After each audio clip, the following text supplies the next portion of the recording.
Hello and welcome to my YouTube channel RPN Sharma. Myself Nitin Kumar. जो हमने first lecture किया था उसमें हमने देखा था बिल्डिंग कंस्ट्रक्शन के बारे में, इंट्रोडक्शन देखी थी बिल्डिंग कंस्ट्रक्शन की। इसका सिलेबस क्या है वो सारा हमने देखा था फर्स्ट लेक्चर में। आज के लेक्चर में हम स्टार्ट करेंगे इसका बिल्डिंग कंस्ट्रक्शन का चैप्टर नंबर 1 जिसका नाम है इंट्रोडक्शन। ठीक है, इंट्रोडक्शन। तो इंट्रोडक्शन में हम क्या क्या देखेंगे, वो जो भी सिलेबस के अकॉर्डिंग टॉपिक है वो हम देखेंगे। तो आज हम स्टार्ट करते हैं पार्ट 1 से। पार्ट 1 में हमारे पास सबसे पहले तो है बिल्डिंग। ठीक है, तो बिल्डिंग कंस्ट्रक्शन हम पढ़ रहे हैं तो हमें पता होना चाहिए कि बिल्डिंग क्या होता है। ठीक है, बिल्डिंग क्या होता है। तो बिल्डिंग को हम एडिफिस भी बोलते हैं, EDIFIC, एडिफिस। तो बिल्डिंग को हम एडिफिस भी बोलते हैं। अगर आपको कहीं आ जाए क्वेश्चन एडिफिस का, एडिफिस की डेफिनेशन लिखो तो आपने बिल्डिंग की डेफिनेशन लिख लेनी है। ठीक है, तो बिल्डिंग की डेफिनेशन आप लिखेंगे, ए बिल्डिंग और Edifice is a structure with A roof and wall. ठीक है, तो बिल्डिंग और एडिफिस एक स्ट्रक्चर होता है, ठीक है, जिसमें रूफ होता है, दैट मीन छत होता है, और वॉल, और उसके साथ वॉल्स होती हैं। Standing more or less permanently in one place such as a house or factory. ठीक है, तो ये एक प्लेस पे ही सेट होता है परमानेंटली। ठीक है, standing more or less permanently in A one place, permanently एक प्लेस पे स्टैंड करता है, करती है बिल्डिंग। ठीक है, building come in variety of sizes. तो बिल्डिंग की वैरायटी ऑफ साइजेस होती है, मतलब बिल्डिंग को हम किसी भी साइज में बना सकते हैं, कोई भी शेप में हम बिल्डिंग को बना सकते हैं। इन फंक्शंस, उसके बहुत सारे फंक्शंस हो सकते हैं, and have been adopted throughout history for a wide number of factors from building material available to the weather condition. ठीक है, तो जो भी हम बिल्डिंग बनाते हैं उसमें बहुत सारे फैक्टर्स होते हैं, उसके अकॉर्डिंग हम बिल्डिंग बनाते हैं। तो कौन कौन से फैक्टर्स हम मोस्टली देखते हैं। फर्स्ट है हमारे पास बिल्डिंग मटेरियल। तो कौन सा बिल्डिंग मटेरियल हमारे पास अवेलेबल है साइट पे, उसका ही हम बिल्डिंग उसकी ही हम बिल्डिंग बनाएंगे। जैसे स्टोन अवेलेबल है तो वो हो गई स्टोन वाली बिल्डिंग। ठीक है, तो उसके बाद जैसे वेदर कंडीशंस है, वेदर कंडीशन को देखेंगे हम कि वेदर कंडीशन हमारे एरिया में कैसा है जहाँ पे हमने बिल्डिंग बनानी है, तो उसके अकॉर्डिंग हम बिल्डिंग बनाएंगे। देन लैंड प्राइसेस, जहाँ पे लैंड की प्राइसेस बहुत हाई होंगी तो वहाँ पे हम बिल्डिंग नहीं बनाएंगे। तो ऐसी ऐसी चीज़ें हम देखेंगे। देन ग्राउंड कंडीशन हम देखेंगे कि जो जो ग्राउंड है वहाँ पे उसकी कंडीशन देखेंगे, उसकी मिट्टी कैसी है, वो सारा कुछ हम देखेंगे। देन स्पेसिफिक यूजेस हम देखेंगे कि हम किस यूज़ के लिए बिल्डिंग बना रहे हैं। मान लो हम कोई शॉप खोलने के लिए बिल्डिंग बना रहे हैं, तो वहाँ पे जितने भी ट्रैफिक है या फिर जो भी बंदे जो आते हैं वो वहाँ मैक्सिमम आए ताकि हमारा मैक्सिमम प्रॉफिट हो। Then aesthetic reasons, aesthetic reasons का मतलब होता है, एस्थेटिक होता है देखने में अच्छी जगह हो, तो वहाँ पे हम बिल्डिंग बनाते हैं। To better understand the term building, compare the list of non-building structures। ठीक है, तो अगर हमने अच्छी तरीके से अंडरस्टैंड करना है बिल्डिंग को, तो हमने कंपेयर करना पड़ेगा किसको, नॉन बिल्डिंग स्ट्रक्चर्स को। ठीक है, तो जब भी बिल्डिंग की डेफिनेशन आपको आएगी तो आप यहाँ तक लिखेंगे, उसके बाद ये वाला पॉइंट यहाँ तक लिखेंगे। ये वाला पॉइंट इतना इम्पोर्टेंट नहीं है, इसको नहीं भी लिखेंगे तो कोई दिक्कत नहीं है। ठीक है, और भी इम्पोर्टेंट पॉइंट है, अगर आपको वो भी रिमेम्बर रहते हैं तो आपको उनको भी लिख सकते हैं, लेकिन जो ऊपर वाले पॉइंट्स मैंने बताए वो आपको लिखने ही है। तो हमारे पास नेक्स्ट इम्पोर्टेंट पॉइंट बिल्डिंग के लिए, buildings are several societal needs. ठीक है, बिल्डिंग्स सर्व सोसाइटल नीड्स। ठीक है, तो जो बिल्डिंग है वो सोसाइटी की नीड को पूरा करती है, survival societal needs, primarily as shelter. ठीक है, तो बिल्डिंग का अगर कोई बोले फंक्शन क्या है, काम क्या है, तो प्राइमरी जो फंक्शन है इसका शेल्टर प्रोवाइड करता है, मतलब हमें छत प्रोवाइड करता है ताकि हम उसके नीचे रह सकें, फ्रॉम वेदर। ठीक है, वेदर से बचाता है, जैसे अगर हमें शेल्टर मिल गया तो वो वेदर से बचाएगा, दैट मीन्स जैसे बारिश वगैरह होगी, धूप वगैरह होगी, उससे हमें बचाएगा ये।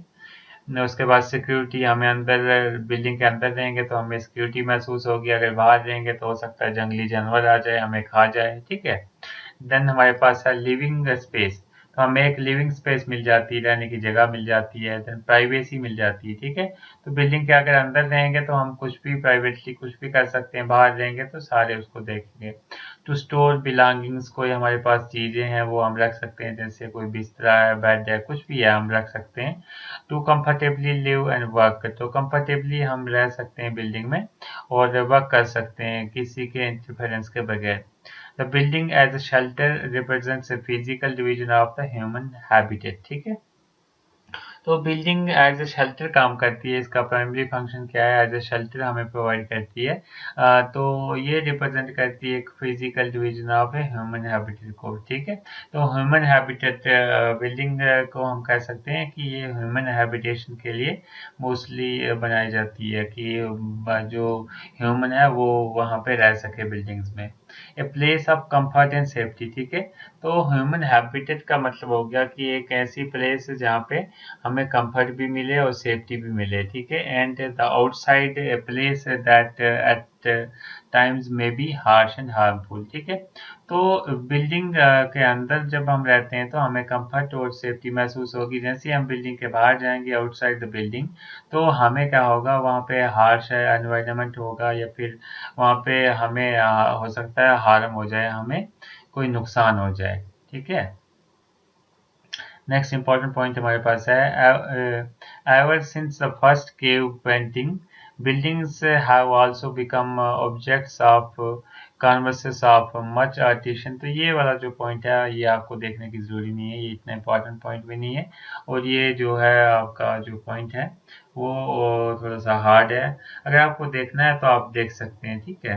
तो ये हमारे पास है, ever since the first cave paintings, buildings have also become objects or canvases of much artistic expressions. In recent years, interest in sustainable planning and building practices has also become an international part of the design process of many new buildings, ठीक है।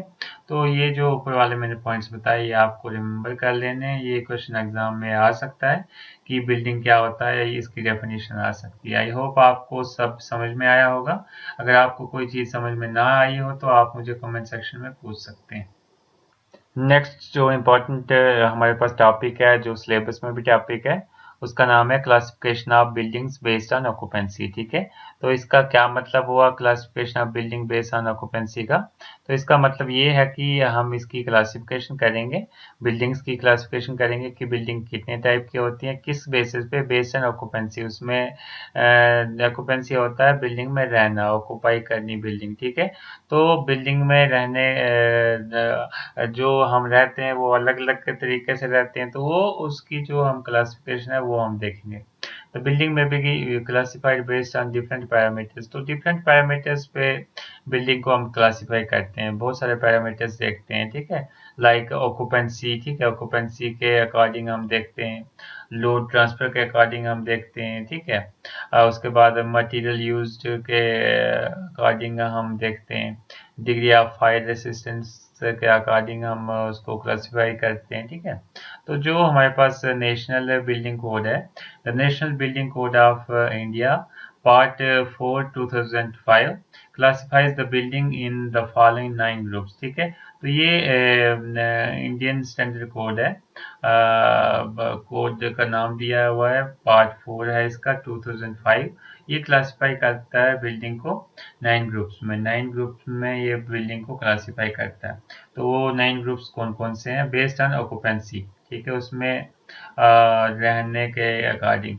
तो first हमारे पास है residential. तो residential purpose के according अगर हम बोलें, रेजिडेंशियल आ गया सिंपली जो आप घरों में रह रहे हैं, तो वो आ गया रेजिडेंशियल पर्पस, ठीक है। देन एजुकेशनल, एजुकेशन तो आपको पता है जहाँ पे आप स्टडी करते हैं वहाँ पे जो बिल्डिंग होती है तो उस पे जो आप रहते हैं वो आ गया। देन इंस्टीट्यूशनल, इंस्टीट्यूशनल आ गया कोई भी इंस्टीट्यूट, इंस्टीट्यूट में एजुकेशनल इंस्टीट्यूट भी आ जाते हैं और बाकी इंस्टीट्यूट भी आ जाते हैं। देन असेंबली, ठीक है, असेंबली हॉल वगैरह। उसके बाद बिजनेस, बिजनेस के लिए बिल्डिंग्स होती हैं।